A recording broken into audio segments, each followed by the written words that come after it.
تا چې مې زړه کړلو زخمي ښه به شم، زه خیر دی دا پکې راځي ښه به شم. حالات د کور به مو شي ښه کې خیر وي، دعا کوه راته داجي ښه به شم. په نصیحت یارانو نه ښه کېږم، یاد کړم معاف د یو سړي ښه به شم. څه خو بس ځان له مې داغونه ورکړل، کړې مې نه د خودکشي ښه به شم. څه خو بس ځان له مې داغونه ورکړل، کړې مې نه د خودکشي ښه به شم.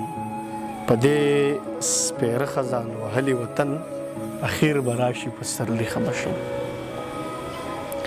زیری در باندې مې غازي نادانه، خوب مې لیدلی دی راځي ښه به شم. زما دغه شعرونه ټولو ملګرو ته ډالۍ په دې هیله چې ستاسو به خوښ شي او الله مو ښه ادب ساته.